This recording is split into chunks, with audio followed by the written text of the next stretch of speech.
What is going on, everybody? Last NASCAR fan here, and welcome back to another brand new video as we will be tackling the entire NASCAR Authentics Winner Circle race win version, wave number 3. I have the entire wave. Really happy to acquire the entire wave. Grabbed it from my Target.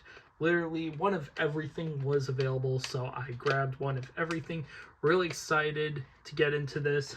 Let's get into the first car we have here is the 2022 William Byron number 24 Raptor Chevrolet ZL1 Camaro for Hendrick Motorsports. This car ran at the Spring Martinsville race and won there, actually. That was the Martinsville night race. Awesome scheme. Love the car itself. Let's get it out of its clamshell packaging. I'm debating whether or not to include taking it off the screws yet. I'm probably going to do that for like the photo shoot for the end for the thumbnail. So yeah, we'll see.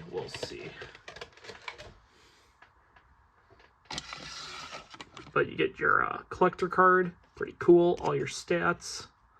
2 hours, 40 minutes, and 30 seconds.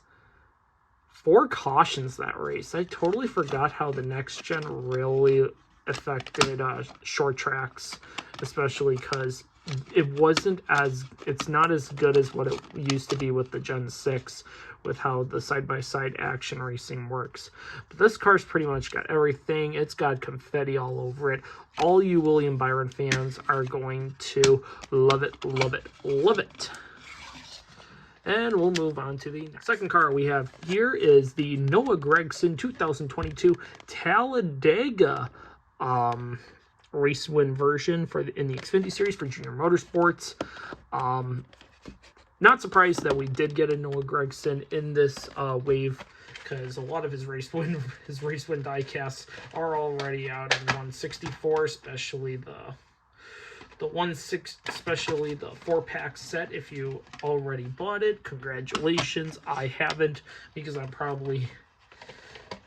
been very not really skeptical, but wary of what was it going to include.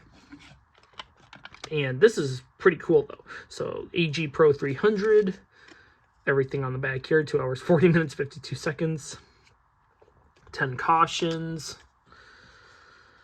Yeah, this is a fantastic car. Can't wait to put this in the case itself. Noah Gragson, Bass Pro Shops, pretty much his standard scheme, but he's got that awesome black layer, that awesome burnout effect right there. That is super cool. But yeah, we're doing pretty well so far on these. Let's get on to we move on to the Cup winner of the Spring Talladega race, and that is none other than Ross Chastain, later to be the Hail Melon Man. But in 2022, he was just regular old guy, won a Circuit of the Americas, and then took a nice victory at Talladega in Surprising Faction. So Geico 500 winner. All your stats on the back: 3 hours 21 minutes 52 seconds, 6 cautions. Man, that race was something else. And then got some confetti on the hood. This is the last wave where we got completely blank windshields. Wave 4 did reintroduce, I should say, the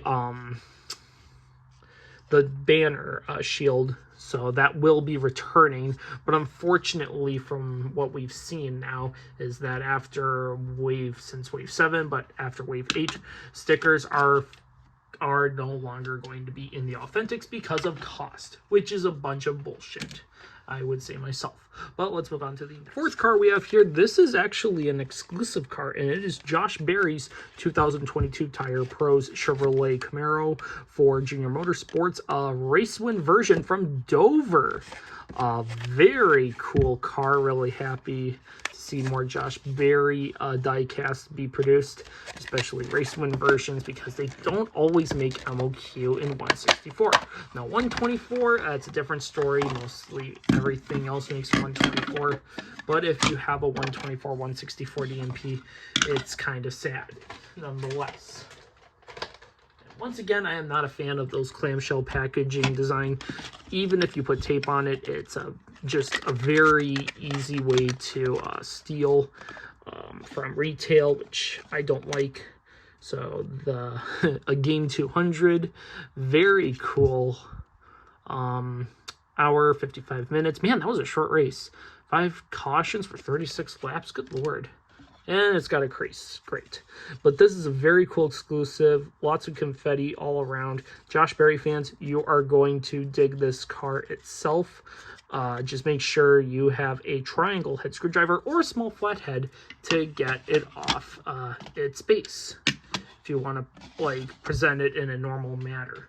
Let's move on. We move on to the Cup Series winner of the Spring Dover race, and that is none other than Chase Elliott, everyone's favorite driver. I am joking. I am a huge Chase Elliott fan, but a lot of people hate Chase Elliott, which I get the bias, but he can go overboard, very overboard.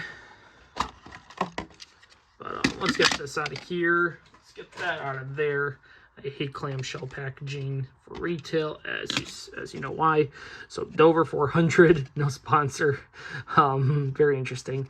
3 hours 49 minutes. 13 cautions. Man, that was a very. I don't really recall this race, to be honest. This was a very. Man, I really forgot this race. So yeah, this is a very nice car. Got a lot of confetti all around. I actually picked up the Atlanta car during the holiday.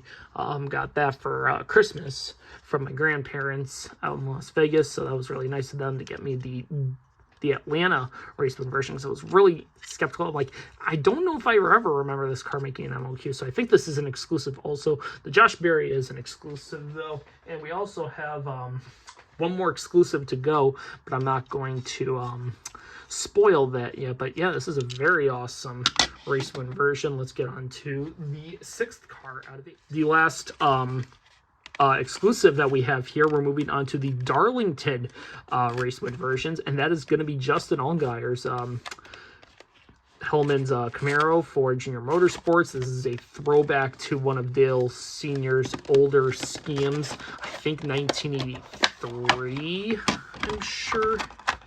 It's like 83 or 81. It's not a Bud Moore throwback. It's an RCR throwback. I'm 100% sure. It might be 81. I can't remember. But, yeah, Mahindra Roxor 200. 1 hour 51 minutes. 6 cautions. Man, that race was green flag almost the entire way. A lot of good throwbacks from that race, though. I remember a lot of them were really good throwbacks. The fun fact, though, is that we actually did get this as a regular authentic exclusive release, but it's nice to have the race win version, which, to be frank, it's not really. It's just like some marks here and there. There's nothing really too special about this exclusive.